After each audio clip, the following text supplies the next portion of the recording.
Bem-vinda! Ai, começou? Vamos começando. Bom, é isso aí. Ah, amiga, eu tô tão feliz de estar aqui. Nossa, eu também. Tá muito quente hoje. Você quer alguma coisa pra beber? Eu tenho aqui gin spritz, que é bem gostosinho. Se chama Biarritz. Uau! Assim, Mas será, amiga, que eu posso beber? Gente, eu nunca fui no podcast que a gente pode beber. Me dá.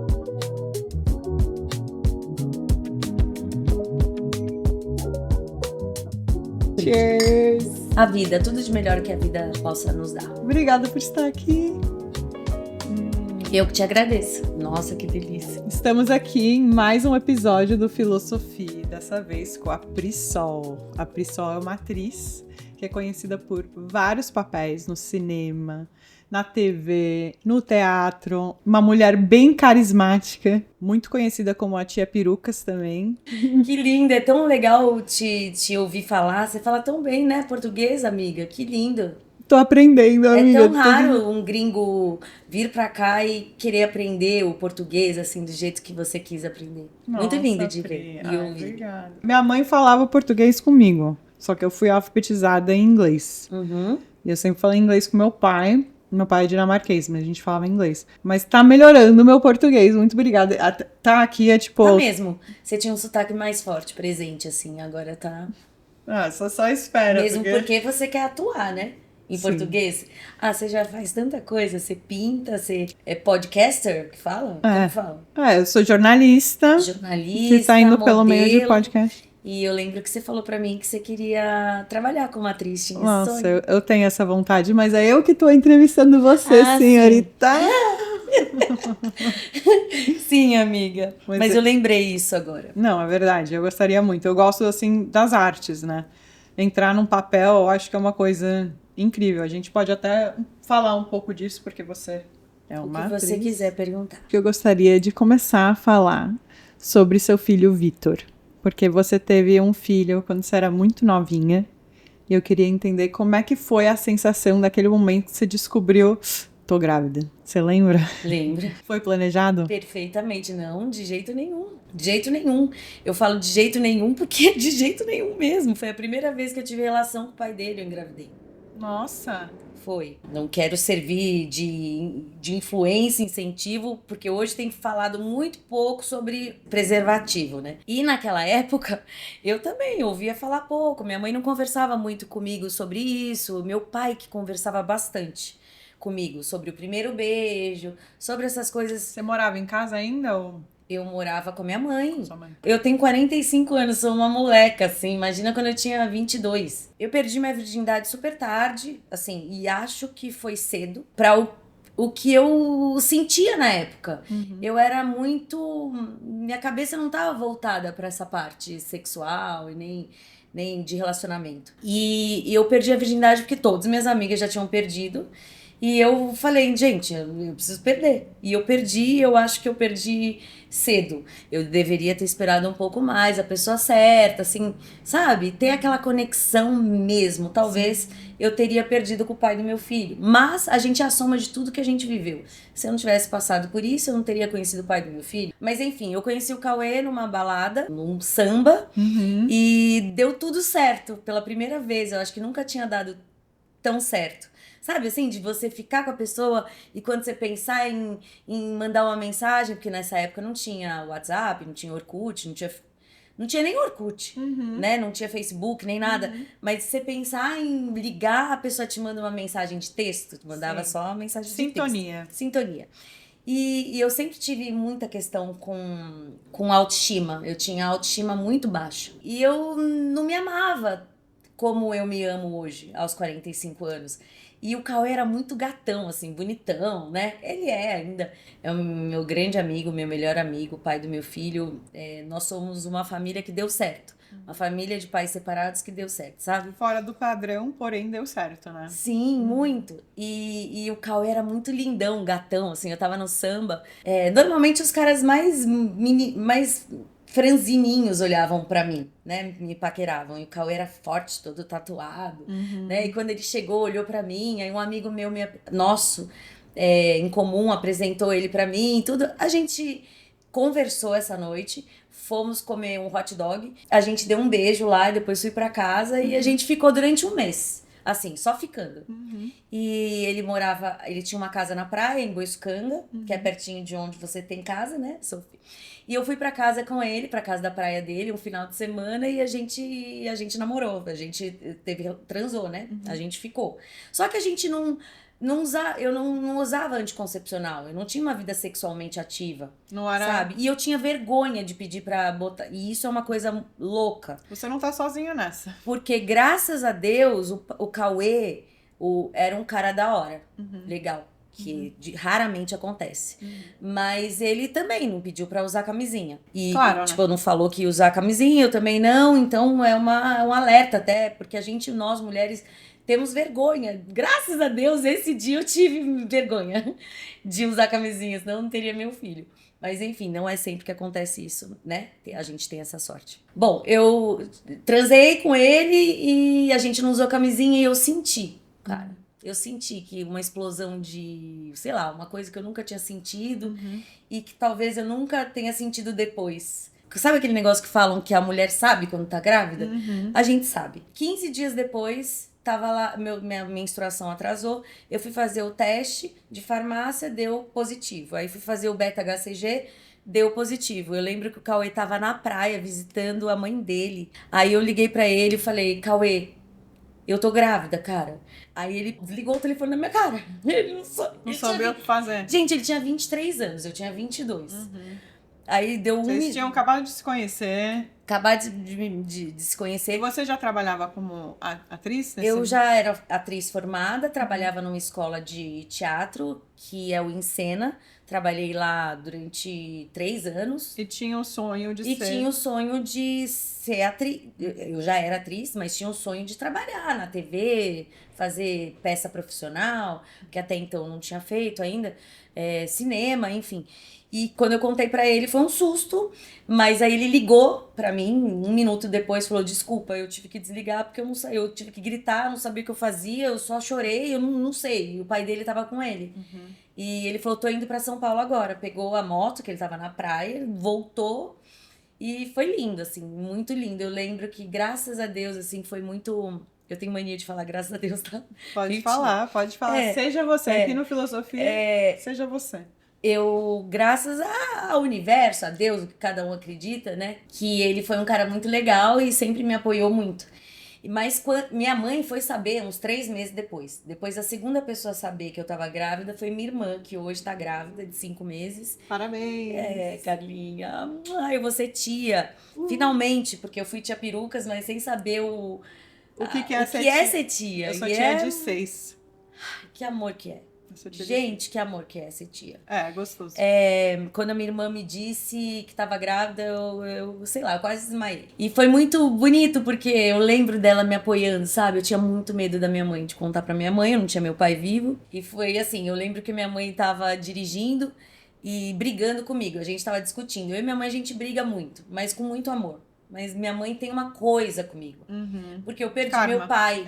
Eu perdi meu pai com 15 anos. Então ela assumiu o papel de pai e mãe. Entendeu? Então ela tem uma coisa comigo que, pelo amor de Deus, eu tenho uma missão, que é sair daqui dessa encarnação mais amiga da minha mãe do que a gente entrou. Senão vocês vão voltar na próxima encarnação. Sim, pra se resolver. Ela é a mulher que eu mais amo e mais admiro no mundo. Minha mãe foi uma mulher muito batalhadora, que criou 2 filhas praticamente sozinha. Então, quando eu falei pra minha mãe surtou. Eu lembro que eu tava no carro, minha mãe discutindo comigo. Você morava na casa dela. Ela discutindo comigo, a minha irmã atrás, no meio, no carro, assim, ouvindo a gente. E aí ela pegou e falou, minha mãe tinha mania de me dar uns tapinha na perna.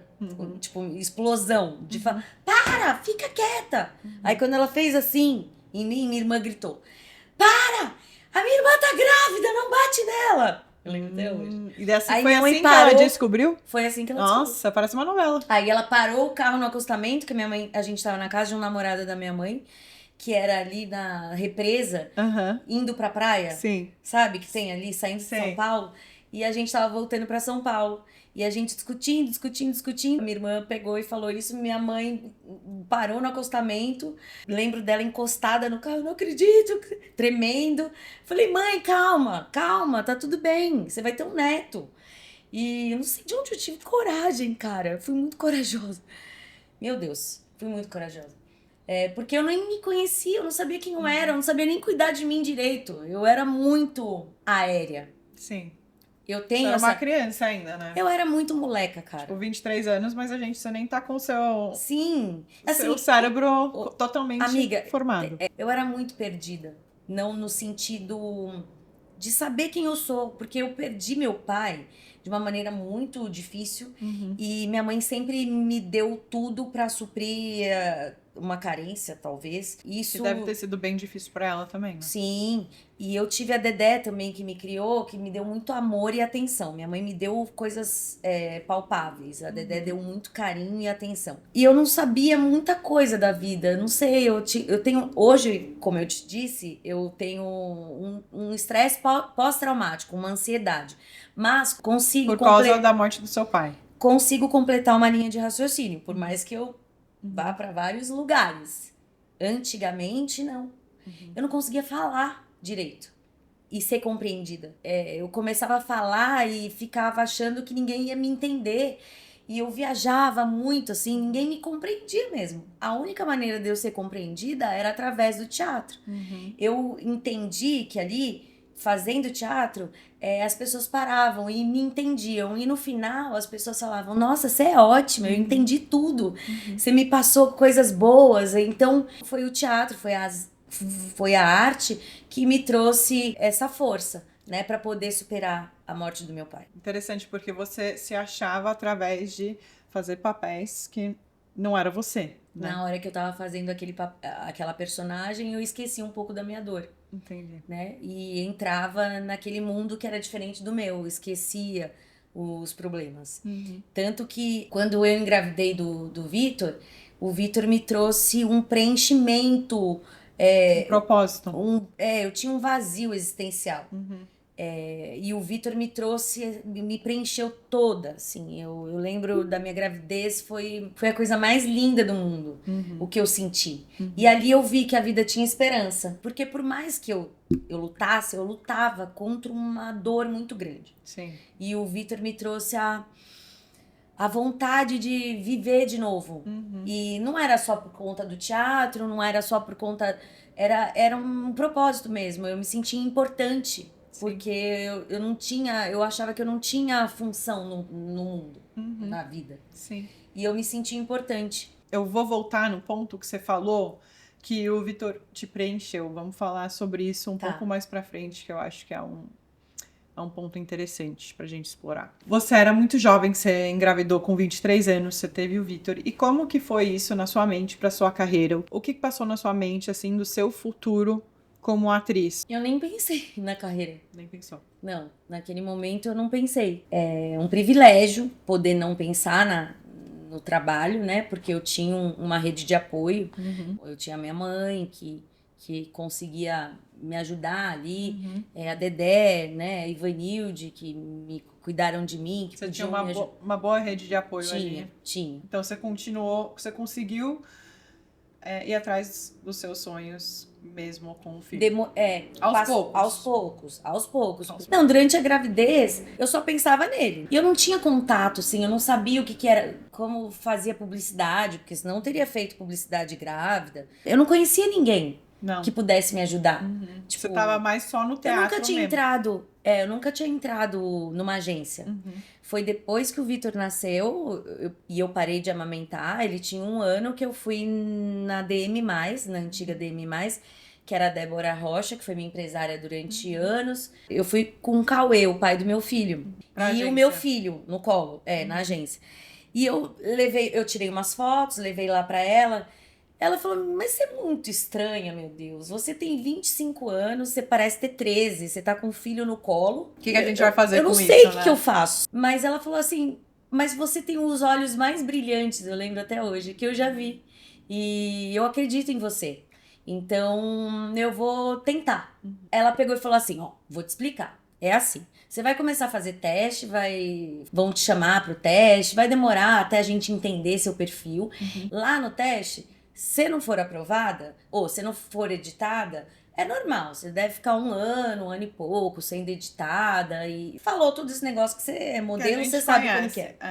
É difícil Aí, pegar um beleza. trabalho. Aí ela tava lá comigo, ela acho que recebeu um e-mail lá de um teste. Ela viu que tinha meu perfil, mandou o teste. Ela falou: Ó, tem um teste amanhã, você quer ir? Aí eu falei: vou. Enfim, fui pro teste. Era um teste institucional da Embratur. Sobre o turismo do Brasil. Era enorme o texto. Enorme. Eu cheguei no teste, eu vi todo mundo que eu vi em publicidade. Sim. Sabe? Comercial. Você já de TV. conhecia. Que eu já tinha visto, Pela conhecia TV. o rosto.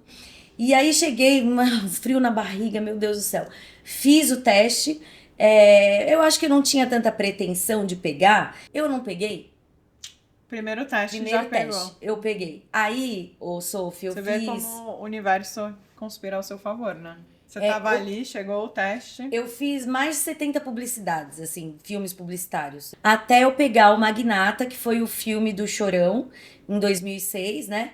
Que eu fazia publicidade. Eu vi recentemente, eu falei, Pri! Eu tava na O2, eu tinha ido fazer um filme de Danoninho, um teste de Danoninho com o Vitor. Eu não levava muito ele em teste, quase não levava, só quando era comigo.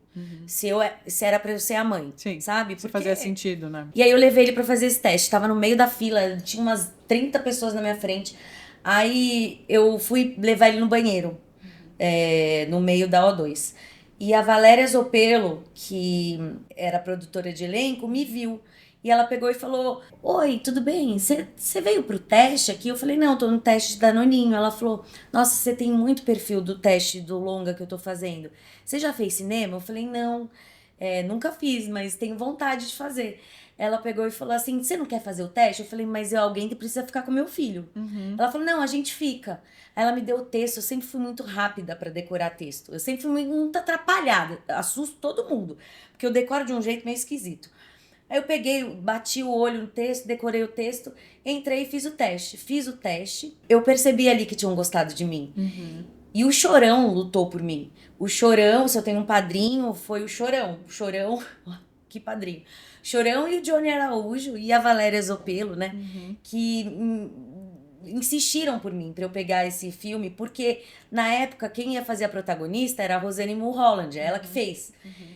Que também estava despontando no cinema nacional, assim, mas ainda não era muito conhecida no audiovisual, no mercado. Ela era uma cara nova no cinema. Era ela, o Paulinho Vilhena. Então, a outra menina, eles queriam que fosse uma pessoa malhação, uma pessoa mais famosa. Mais conhecida. Mais comercial, né? Uma pessoa que vendesse mais o filme. E fui eu, né? Eu fui fazer o teste. Aí eu lembro que o Johnny falava isso pra mim. O Chorão insistiu. Ele falou que se não for ela, ele não vai fazer. E era um personagem menor, né? Não existe personagem pequeno.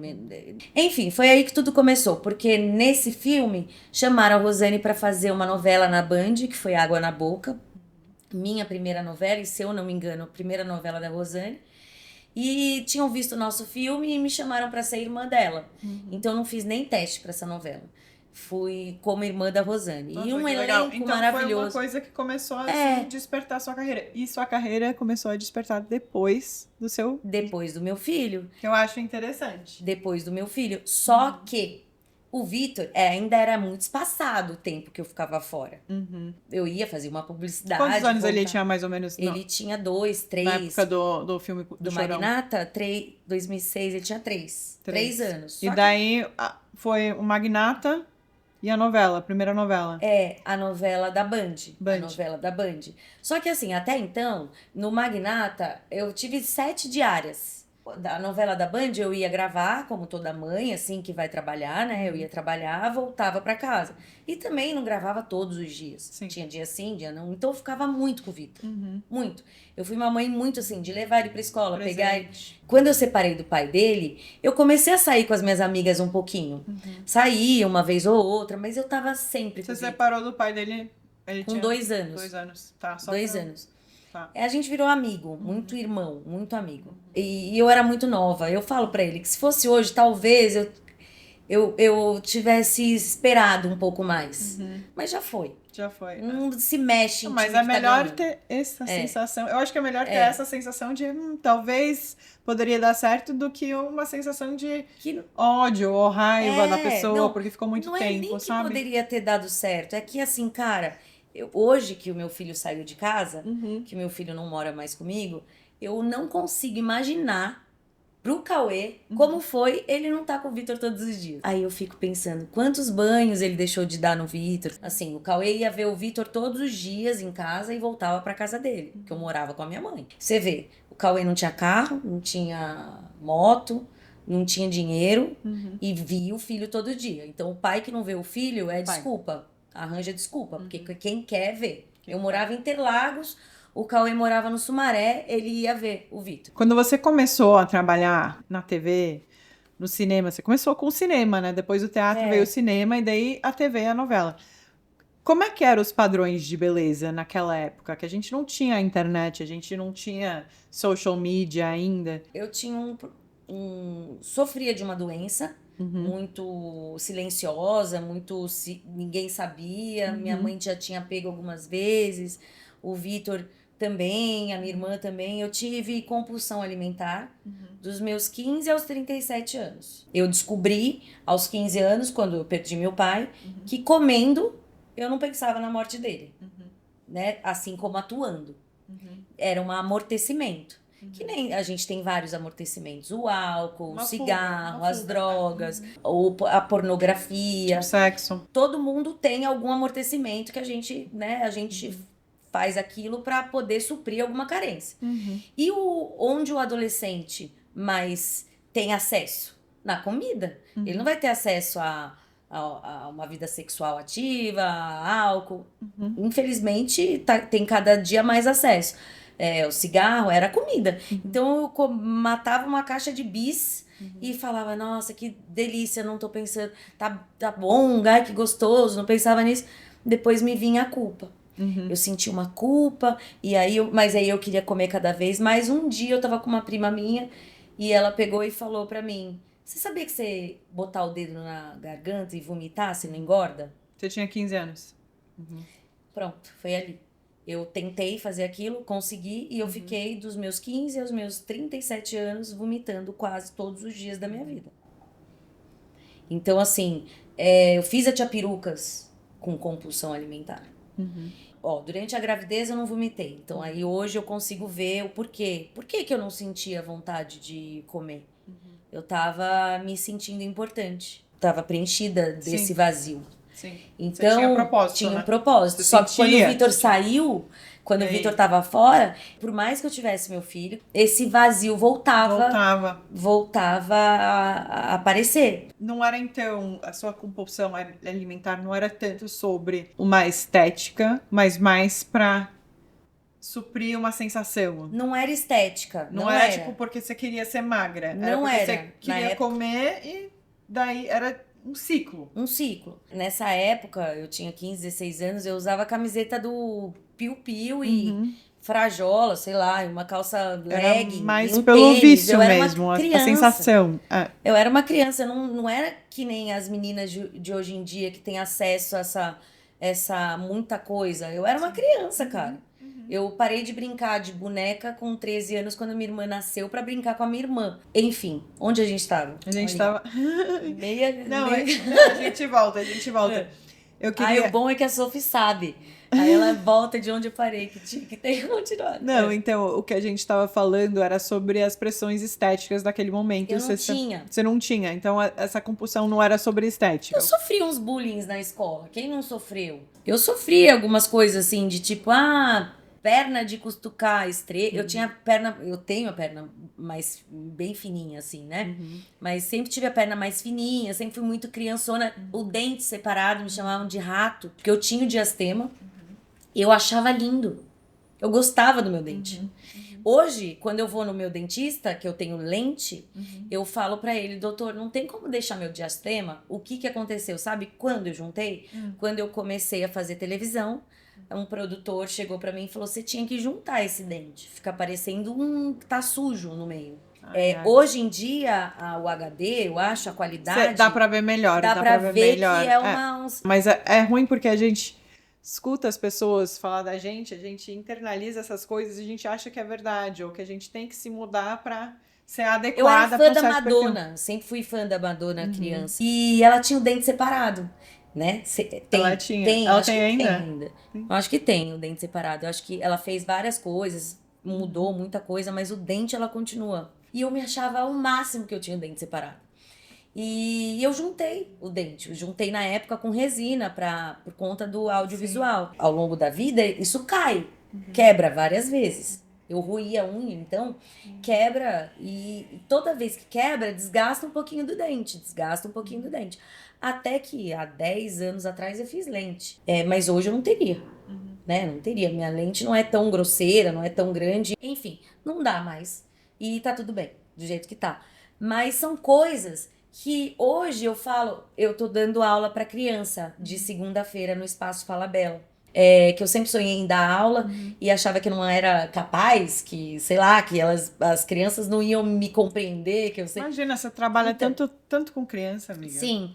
E eu vejo as crianças hoje em dia, tem uma menininha que tem o dente separado. Outro dia eu olhei pra ela e falei, ai, como o seu dente é lindo. Sim. Ela falou, ai, tia, você gosta? Eu falei, sim, a tia tinha um dente assim. E se eu pudesse voltar atrás, eu não teria juntado.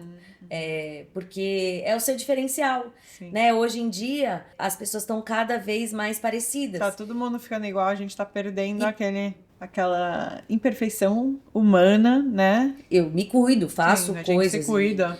Mas eu não quero tirar as minhas características. Sim. Né? Eu quero deixar elas mais harmoniosas ali, talvez. Sim, não, a gente Mas- tudo assim com Sim. cuidado e... Que nem você tem A essa dosagem. cicatriz aqui, quando eu te conheci, você me chamou muita atenção isso em você. De você não ter entrado no padrão, né, da moda, talvez, e ter juntado seu dente, ou ter... Eu vi umas fotos suas que você fez para uma marca de joia, eu lembro até hoje, alguma joia, que eles deixaram.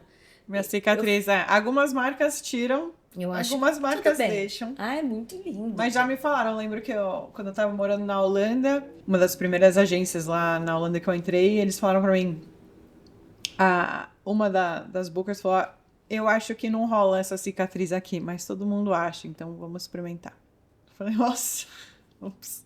Então, isso do dente, então, o padrão que exigem, né, desde lá atrás, Sim. imagina hoje. Hoje, eu acho que no audiovisual, eles estão vendo que tá todo mundo igual, que graças a Deus eles estão permitindo que as pessoas sejam elas mesmas. Sim, sim. Eu Né? acho que a gente tá num momento que estamos voltando um pouco.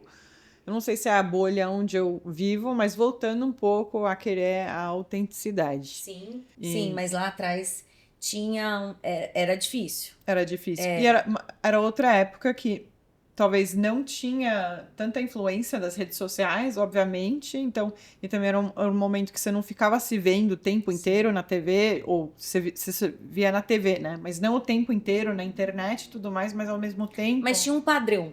Tinha um padrão Não, de beleza, a cabeça um era padrão. bem mais fechada. Não se via pessoa, uma atriz com sobrepeso, com peso a mais. Os negros não tinham tanto, os pretos não tinham tanto espaço, as pessoas pretas não tinham, estavam sempre num lugar de inferioridade e não tinha uma representatividade, como graças a Deus tem hoje em dia, né? E aí que eu te falo, claro que tem uma galera que tem que ter representatividade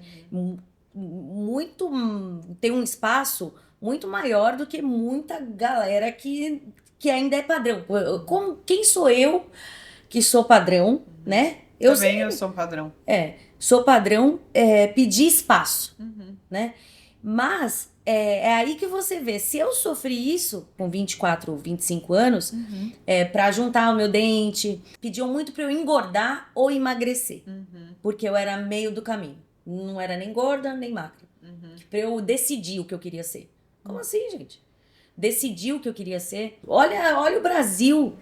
Olha o Brasil como tem representatividade, como a gente é plural.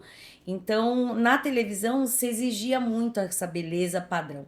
Então, pediram muito para eu engordar ou emagrecer. Por quê? Engordar. Porque quando você engorda na televisão lá atrás, você era amiga que era amiga zoada, a menina que era rejeitada, a menina que era... naquela caixinha, né? Naquela caixinha. Eu fiz uma novela que foi... Sempre pedem pra você mudar alguma coisa. Hoje em dia não. Hoje em dia não. Não mais. Hoje em dia não mais. Nunca mais ouvi isso. Nunca mais alguém chegou pra mim e falou pra mim que eu tinha Mas que agora você falou pra mim no elevador aqui que você tá deixando os seus cabelos brancos Sim, tô crescerem, deixando tá os cabelos linda. brancos, tô gostando. Eu vi até um post que você fez que você falou, ai, amo esse glitter no meu cabelo, achei tão legal. Chuva de prata. E que talvez você gostaria muito de seu próximo papel poder ter seus cabelos Sim, porque naturais. isso eu ainda vejo pouco. Mulheres jovens, eu tenho quase todas as minhas amigas de 40 para cima já têm cabelos brancos. E muitas... Não, é super normal. É, normal. Muitas tingem, como eu sempre tingi, porque Não, a gente ouve muito da família. Eu ouvi muito de tias minhas. Ai, você vai deixar o cabelo branco agora? Deixa pra você deixar o cabelo branco quando você tiver mais velha. A Dedé mesmo que me criou, ela sempre tingiu o cabelo. Ela tá com 82 anos. Eu falo, Dedé, deixa o cabelo branco, eu quero te ver de cabelo branco. Não, fica feio. Não, me envelhece muito. Eu falo, Mas daí se o homem deixa o cabelo branco, ele vira um lindo. silver É um fox. charme, É um chique, charme. ai, que gato, nossa, que charmoso. E nós não. Aí eu fiquei pensando, eu fui viajar e fiquei uns dias sem tingir. E eu vi que eu tinha uma mecha branca aqui. E não é só porque eu tenho a mecha. Se eu tivesse o cabelo... Muitas mulheres de cabelo que têm o cabelo branco falam, é porque você tem essa mecha aí. Eu falo, não, eu tô deixando aqui no meio, ó, que não tem mecha. Fica meio acinzentado o cabelo. Eu falei, tá eu linda, quero... amiga. Eu não vi meu pai de cabelo branco. Meu pai morreu antes de eu ver ele de cabelo branco. Ele tava grisalhando. Meu pai morreu com 42 anos. Hoje eu vejo o quanto meu pai era um moleque com 42 Uma anos. criança. Eu tenho 45. Então, assim, cara... E minha mãe tinge o cabelo, né? A vida inteira. Porque tem o cabelo branco, mas tinge de loira. Porque a mulher não fica com cabelo branco, ela fica loira, né? É o que falam. Eu falei, eu quero me ver. As mulheres da minha vida, todas as minhas tias tingem. E tudo bem tingir. Pode ser que amanhã eu queira tingir de novo. Imagina que eu, como criança, adorava meu dente. Adorava minhas sardinhas, que eu tinha mancha no rosto. Sardinhas, eu achava que elas eram lindas. Teve uma época da minha vida que eu tentei apagar, porque era feio ter sardinha. Sim. E aí passava um monte de coisa no rosto pra tirar, e aí ficou um borrão que nem sai a sardinha. Hoje em dia, eu olho pra minha pele, eu gosto da minha pele. Claro que eu quero me cuidar. Eu faço laser, faço um monte de coisa. Fiz aqui, tô até meio roxinha aqui, porque eu tava meio fundinho aqui. Eu acho que vai marcando. Eu durmo muito desse lado. E eu tava meio fundinho. Aí tava me incomodando. Eu fui lá na doutora e falei, doutora, tem como dar uma melhoradinha, minha doutora Natália? Dá sei lá, tá me ficando com a boca meio... aqui, ó, meio caidinho. Ela falou, não, daqui não vai mudar. Eu falei, não vai mudar nada. Obrigada pela sua transparência. Ela botou um pouquinho aqui, ó, pra dar uma levantadinha aqui e só. Você tá linda, amiga. Você tá muito linda. Você sempre foi linda e vai ser linda sempre. O Botox eu faço, assim, com muito cuidado pra ter minha pra expressão. poder se expressar. Porque Você é atriz, né? eu faço pra dar uma cuidadinha. Quando eu acabei de trabalhar, de fazer um trabalho, eu mexo muito a cara. Eu não faço por causa de ruga. Eu acho que em terra de boneca, quem tem ruga é rainha. Porque eu falo, doutora, faz Botox, mas eu quero meus pezinhos de galinha, porque eu acho bonito. Sim. Marca no rosto. É só por conta da força que a gente bota no músculo. Sim. Tem horas que eu tô assim, sem estar assim, sabe? Sim. Tipo assim, eu tô... você tá, tipo, estressada e você já fica assim. Exatamente. Eu quero fazer o movimento certo. Então, quando você faz o Botox, fica super forte. Eu quero bater com a minha cabeça na parede nos primeiros dias. Porque eu falo, gente, como que pode? Aí minha médica fala, tem gente que vem aqui e fala assim, eu quero que paralise tudo. Eu falo, não é possível. Porque eu quero mexer. Até criança. Olha uma criança. Uma criança levanta a sobrancelha, marca tudo. Por que a gente quer ficar sem marca de expressão? Eu sem acho, mancha? tipo, exaustivo sempre correr atrás da juventude, né? Porque, assim, eu trabalhando como modelo, amiga, hoje eu tô com 31 anos. Eu não tenho cara de 31 anos. Muitas vezes eu faço trabalho com meninas, assim, que tá do meu lado, que tem 18 anos. E estão reclamando da aparência. Isso sempre, Sim. assim, nesse mundo de modelo. Mas eu acho que eu tô cansada também de tentar parecer mais jovem do que eu sou, sabe? Eu tô cansada Sim, entendi. desses padrões. Depois dos 25, você tá velha hoje em dia, tipo, eu não aguento mais. Não, eu entendi. Sim, durante muito tempo eu tive que fazer personagens bem mais jovens do que eu Sim, sou. sim. No Magnata, eu tinha 26 anos. Tinha 26 anos, eu fazia 19. Em Lado a Lado, que foi uma novela de época da Globo, eu tinha 33 anos, eu fazia 19 também. Tinha que fragilizar sempre alguma coisa, Mas na sabe? atuação, tipo, Mas eles... tudo bem. Ok. Não, isso daí tudo bem. Só que agora, eu já ouvi muito produtor de elenco, produtora de elenco, falando, você não tem cara de mãe. Aí, o que é? Não tem cara de mãe, gente? Tudo bem, eu não tenho cara de mãe, mas tenha coragem de botar uma mãe que... Eu não tenho cara de mãe na vida real, que falam isso pra mim, mas eu sou mãe de um rapaz de 22 anos. E o que é cara de mãe, gente? O que é cara de mãe? Não sei, é um padrão. Eu fiz uma participação numa novela da Record, que eu faço a mãe do Timóteo, que eu faço a Eunice, o nome da minha avó paterna. Quando era uma participação, quando me chamaram, quando falaram Eunice, eu falei, não quero nem ler, eu vou fazer porque é o nome da minha avó. E não é um nome comum, né? Eu vou fazer. Quando eu vi, era uma mãe se despedindo de um filho que ia andar junto com o Paulo, o apóstolo, para levar todo o amor que ela tinha dado para ele para as outras pessoas. Ele ia vir um discípulo, né, de Paulo. Que Isso cai muito no caiu seu muito momento que no você tá meu agora, momento, né? porque o meu filho saiu de casa, eu sofri muito com essa saída, olha que doido. Calhou, agora eu tô fazendo mães de Tá batendo com a de sua pessoa, energia. de adulto, que a gente não é muito representada. Eu vejo muitas mães de criança, muitas mães de adolescente, mas se fala muito pouco de mães de adulto. Sim. E pra mim, a fase mais desafiadora da maternidade, sem sombra de dúvida, foi essa. É agora que você tá... Agora eu tô ótima. Agora você Não, tá eu tô ótima. maravilhosa. Mas você tá há quantos anos agora sem seu filho em casa? 2 anos. 2 anos. Não, ao todo... Você acho até que mudou de casa, então. Mudei de Ele casa. saiu, você mudou de Mudei apartamento, de nova casa. energia. Mudei de casa, nova energia, o apartamento era maior ainda do que esse que eu moro, e condomínio mais alto. Falei, não faz sentido eu morar aqui, pagar um condomínio alto desse jeito, sem meu filho aqui. Eu morava aqui porque era perto dos amigos dele, era perto de... Fazia sentido naquele momento. Você foi uma mãe jovem, agora você é um empty nester jovem. Como é que fala empty nest em português? Não sei. Empty nest é... O que Quê? é? Ninho vazio. Ninho vazio. Você tem o ninho vazio, mas você tem 45... Empty nest. Nest. Nest Empty é ninho. nest. É.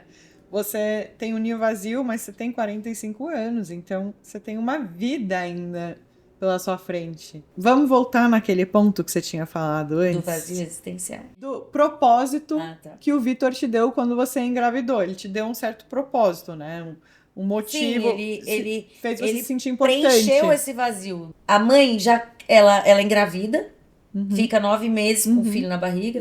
Quando ele nasce, a gente já se sente vazia de novo. A gente já se sente perdendo uma parte da gente. Porque é mágico pensar que uma mãe consegue ter outro coração batendo dentro dela. Você já pensou que também você estava dentro como um óvulo dentro da sua avó materna? Porque os ovos da mulher são formados no feto bem no começo, assim, quando o feto começa a se formar. Então, quando sua mãe estava dentro da sua avó, você também estava uma parte de você, uma metade de você também. Interessante, né? Talvez seja. Eu vejo muito o DNA da minha família em mim, assim. Falam muito que passa de vó para filho, não é de mãe para filho. A gente repete muitas coisas das nossas avós. Sim, pula uma geração, né? Pula uma geração. Vamos voltar ao assunto que você se sentiu preenchida quando você ficou grávida. E agora faz 2 anos que o seu filho, Vitor, saiu de casa. Você se mudou. O que você está fazendo para reencontrar o seu eu nesse momento? Agora que você ainda é muito jovem, tem muita vida para frente. Como é que é isso? Quando ele saiu de casa... E olha como tudo acontece do jeito que tem que acontecer. Eu vi o fim do mundo. Pra mim, o mundo tinha acabado. Juro, eu não conseguia levantar da cama. Eu não sou uma pessoa que é esmorecida, que é tipo, cara... eu, por mais com sono que eu esteja, se eu tenho que levantar, eu levanto e sempre tô bem, assim. Eu não conseguia levantar da cama, sabe? Aí, só que foram 3 dias que eu tinha preguiça de levantar da cama, mas eu levantava, me forçava a levantar. Eu falei, não tá legal. Por isso que é importante a gente se observar e se conhecer, porque não é normal você ficar dormindo, ficar querendo ficar em casa. O sol me irritava, a luz do dia me irritava. Eu perdi o sentido. Você tava deprimida. Deprimida. Só que meu filho não tava aqui, ele tava no Canadá. Ele não tava nem aqui, eu não podia ver o Vitor. Ele falava, Vitor, pelo amor de Deus, volta pra casa. Sim. Sabe? Tipo, eu falei, não, gente. E outra, o Vitor foi pro Canadá, quando ele foi viajar. Quando ele entrou na sala de embarque, que eu tava feliz que ele ia. Quando ele entrou na sala de embarque, eu senti a dor da perda. De perder alguém. Aí eu vi que eu não tava bem. Ok, mas eu falei, isso daí vai passar. O Vitor foi agora, deve ser isso. Nananana. Aí ele foi, não passava. Parecia. Aí eu comecei a amortecer. Com saídas. Queria sair, ver. Foi a época que a gente se conheceu.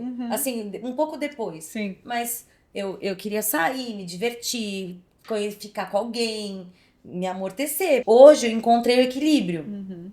Mas eu não sabia o que fazer com a minha liberdade. Eu não sabia o que fazer sem o meu filho. Eu morei a vida inteira com o Vitor.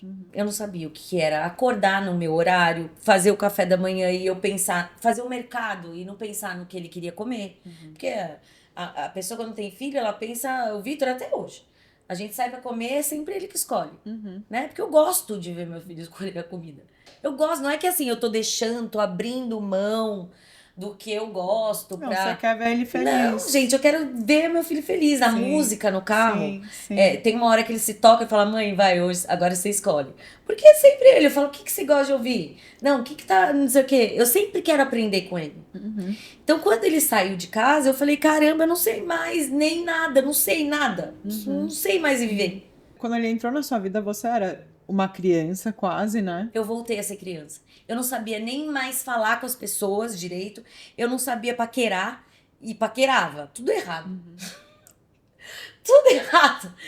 Mas tudo bem. Eu aprendi, eu voltei, sério. Sim. Aí agora, meu Deus, graças a a Deus. Eu encontrei o equilíbrio. É sério, sabe qual é o equilíbrio? Ficar um tempo sem nada, ninguém, só você. Gostar da sua própria companhia, sabe? Saber que... E como que você chega nesse momento? Pra quem tá passando isso agora, que o filho tá saindo de casa, qual dica você daria? Primeiro lugar, pra mim, eu fui... Eu não vou deixar de falar, porque eu acho que é importante. Pode ter gente que reluta, como eu relutei, em procurar uma ajuda. Eu procurei ajuda várias vezes da minha vida. Sim, terapia, em vários lugares. Amamos terapia aqui. Quando eu fiz 37 anos, que eu terminei de fazer carinha de anjo, eu procurei ajuda, porque eu fiquei 2 anos usando uma roupa colorida, monocromática. Eu raspei a cabeça para fazer a Tia Perucas quando terminou a novela, depois de 2 anos. Eu não sabia mais usar as minhas roupas. Eu tinha terminado um namoro de 8 anos nessa época. E eu tava trabalhando tanto que eu nem vi passar. E o meu filho passou de 13 para 15 anos. Eu não vi meu filho sair de criança para um adolescente. Então, assim, eu via todo dia, ele de manhã e à noite. Quando eu fui fazer realizar o maior sonho da minha vida, que foi ir pra Globo, na época, todo mundo que faz novela quer ir pra Globo, na época, eu fui, só que eu fiquei longe do meu filho. E eu também não sabia lidar com essa liberdade. Teve que ir lá pro Rio pra gravar pra Globo. Aí eu vi o quanto eu me auto-sabotei. Enquanto você tava no Rio, você se auto-sabotou? Sim, me auto-sabotar. Você acha, tipo... Eu comia muito. Uma forma de se castigar. De preencher o vazio. Preencher o vazio. Tô longe. Era um sempre foi um amortecimento principal pra mim, a comida. E aí, durante a minha primeira novela lá, era uma personagem também que era uma participação, ninguém sabia se ia durar muito tempo ou pouco tempo. Ela cresceu, foi conquistando o Brasil, todo mundo torcia pra Paixão ficar com o Jorge. Enfim, era uma personagem que não tinha núcleo. Essa foi a personagem que fez você bem conhecida, assim. Foi a primeira, Foi assim, a primeira. que as pessoas torceram. Não tinha também Instagram, era um outro tempo, né? Então, assim, A novela era a vida das pessoas. era a antigamente. vida das pessoas, mas também a gente não conseguia fazer marcar por fora, porque hoje em dia você faz. O Instagram, as redes sociais, elas dão uma lupa, elas te dão mais visibilidade ainda do Sim. que já a novela dá, né? Dá pra você se aproveitar mais, talvez, de uma Faz exposição, né? Quando você tá sendo... E não tinha isso. E nessa época, eu recebi uma chamada, que eu acho importante dizer, lá da casa, que eu tava engordando muito. Que não dava pra engordar desse jeito. Enquanto você tava fazendo o papel. Enquanto eu tava fazendo o papel. E tava tudo se encaminhando pra ela ficar com o Jorge, que era um dos protagonistas. E eu era uma personagem que era uma participação e cresceu. E nessa época eu tinha compulsão alimentar, eu tinha várias questões. E chegaram pra mim e falaram, não vou citar nome, só pra não expor a pessoa, e tá tudo bem hoje. Se fosse hoje, a pessoa nunca poderia ter feito isso. Mas eu sou grata, porque... Isso faz quantos anos, você acha? 15 anos. 15 anos. Você já viu o protagonista ficar com a gordinha da novela? Falou assim pra mim. Já tinha me tirado 2 vezes da praça de alimentação, porque eu tava comendo pizza. Eu falei, gordinha? Também não me achava gordinha. Eu não vomitava porque eu era gordinha. Entendeu? Porque eu não tinha sofrido isso na publicidade. Eu não vomitava porque eu não comia porque eu era gordinha. Claro que eu não... como toda menina, tem uma coisa ali, podia estar mais magrinha, tudo, mas não era um problema pra mim. Você não era todos os seus pensamentos. Não era. Não era tudo voltado pra isso. Tudo voltado. E quando a pessoa falou isso pra mim, eu falei, eu fico com quem eu quiser. Eu falei assim, mas por que ela não pode ficar com ele com o peso que eu tô? Porque você tá com um braço enorme, tá com peito. Eu tinha silicone, eu tirei o silicone tem 1 ano. Eu tinha silicone na época. E eu engordava, meu peito ainda ficava maior ainda. Aí eu virei pra essa pessoa e falei, eu fico com quem eu quiser na vida real, com o peso que eu tô. Até com você, se eu te desse moral. Você falou isso? Na minha primeira novela na Globo. Falei isso. Aí o que você acha que aconteceu? A paixão deu tchau pro Jorge. Deu tchau pro Jorge. Então, hoje isso não aconteceria. Entendeu? E eu, como eu disse, volto a repetir, eu sou padrão. E quem não é? E quem tá fora totalmente do padrão exigido pela sociedade? Imagina. Se eu que era padrão, tava um pouquinho acima do peso pro padrão, sofri tudo isso. O dente, o tamanho, o peso. Imagina quem é fora totalmente do padrão da sociedade. Então, assim, por isso eu nunca me vi no direito de reclamar. Sim. Mas essa é a minha história. Sim. Entendeu? Essa é a minha história. Com isso, eu me auto-sabotei. Eu comi mais. Não se pede pra uma pessoa que... A pessoa não sabia, óbvio, mas eu tinha bulimia. Eu tinha compulsão alimentar. Falaram pra mim, ou você emagrece 10 quilos aí em 20 dias, ou não vai rolar. Porque a paixão tem que voltar com uma calça...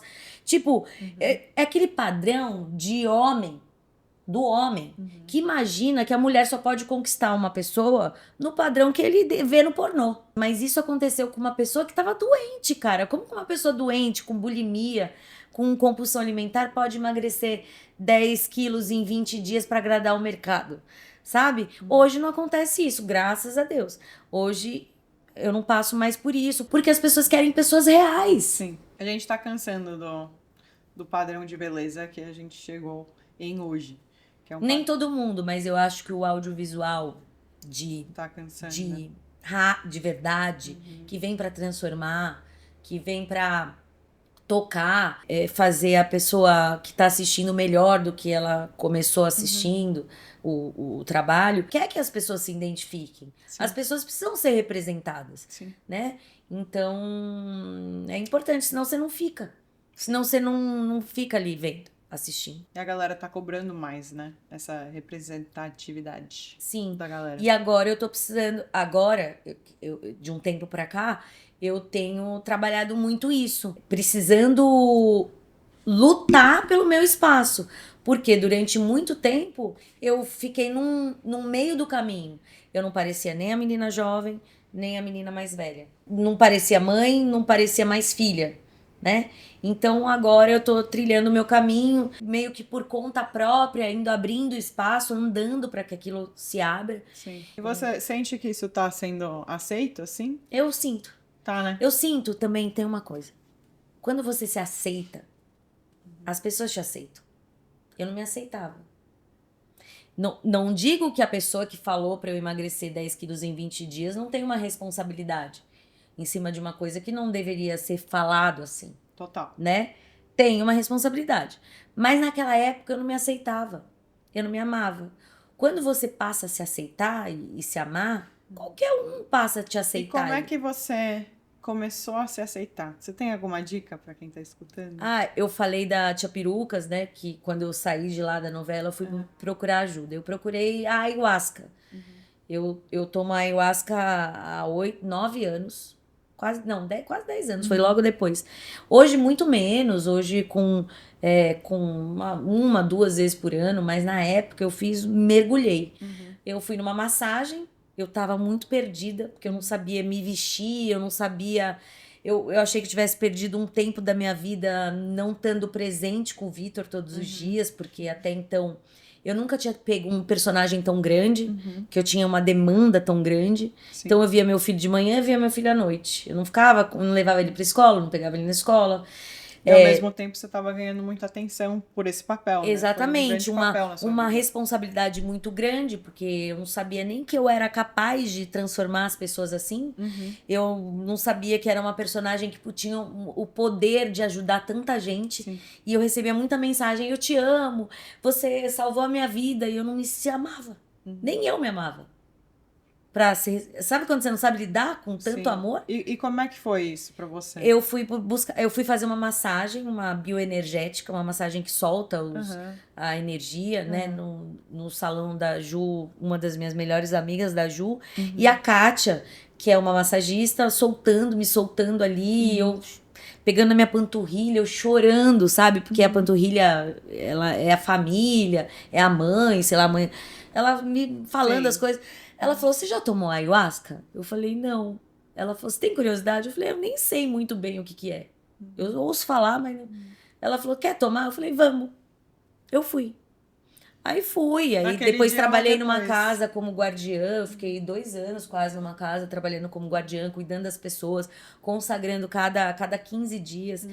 E eu sou muito grata. Eu só tô falando dessa medicina porque não é pra todo mundo. Não, não é. Não é pra todo mundo. E não é qualquer lugar Não que você é vai qualquer fazer. lugar que você vai fazer. Gente, pelo Hoje amor em de dia Deus. gourmetizaram muito. Hoje em Hoje em dia tá muito comum é como tudo, perde a... e pode ser perigoso também.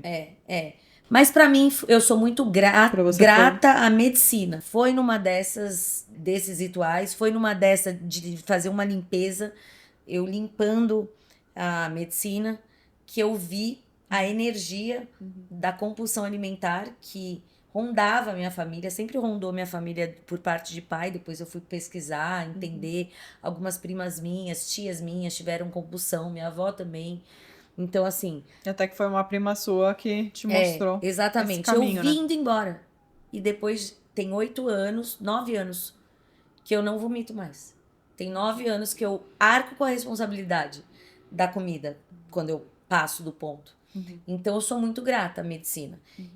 Por conta disso. Vi muitas coisas do meu pai, fui curando muitas coisas. Isso eu poderia ter conquistado através de uma meditação, de um yoga, de um, sei lá, de um esporte. Foi o que funcionou pra mim. Sim. Foi o que aconteceu pra mim. Então não é uma dica, mas eu não posso falar pra você que foi do nada que isso aconteceu. Não. Mas você... Foi a ferramenta que me ajudou a chegar nesse lugar. Sim, e você procurou ajuda, né? Isso que é, eu acho que um detalhe importante. Primeiro. Você tem uma dica para as mães de meninos aí que querem criar um filho, que é um aliado da mulher? Ser você mesma, ser sincera. É que assim, eu fiz muita coisa errada também. Então, assim, como hoje eu olho e não foi errado. A gente tem que ser o melhor que a gente pode ser. Sim. Dar o nosso melhor naquele momento. Talvez há 10 anos atrás o meu melhor era aquele. Hoje seria diferente. Muito amor. Mas é um amor de enxergar seu filho. Você tem que ver seu filho. Minha mãe me enxergou, mas do jeito que ela queria ver. Ela te enxergou Sim, do jeito que ela consegue se enxergar. sim, Porque sim. a gente só é capaz de ver os outros do jeito que a gente se vê. Sim. Então é tudo um talvez eu espelho. me veja perfeita hoje, porque eu vejo o Vitor perfeito. Então, você tem essa Demorou. você tem essa capacidade de amar tanto o outro, o seu filho. Então você também tem essa capacidade de se amar assim também. Sim. Quando eu namorei um rapaz mais jovem, né, que você conhece, eu também sou muito grata por ele ter passado na minha vida, porque ele me ensinou muita coisa. Eu acho que todo relacionamento vem pra nos ensinar. Com certeza. E o Vitor não entendeu. Ele é 5 anos mais jovem que o Vitor, né? O Vitor hoje tem 22, ele tem 27. E na época... O Vitor é 5 anos mais jovem do que o esse Vitor rapaz. é 5 anos mais jovem que esse rapaz. Tá. E ele, quando eu comecei a namorar, o Vitor se incomodou, né? Ele ficou com ciúmes, como todo filho tem da mãe, né? Um ciúmes, na maioria, pelo Total, menos que eu aham. vejo. O Vitor sempre teve esse cuidado comigo. E ele ficou preocupado. Ele ficou preocupado de eu me magoar. Ele já viu várias vezes eu me magoar e já me viu várias vezes feliz, mas ele ficou preocupado. E ele falava pra mim: o problema não é seu, o problema é meu. Eu não sei lidar. Eu não sei lidar com um padrasto 5 anos Olha a cabeça do cara. mais velho que eu. Então, assim, não consigo imaginar, cara, o que esse cara pode fazer pra você. Eu quero o melhor pra você. Eu não consigo imaginar ele cuidando de você. Não consigo imaginar. Eu consigo imaginar você mais uma vez cuidando de alguém. E ele tinha razão. Ele tinha razão. Só que eu podia peitar o Vitor.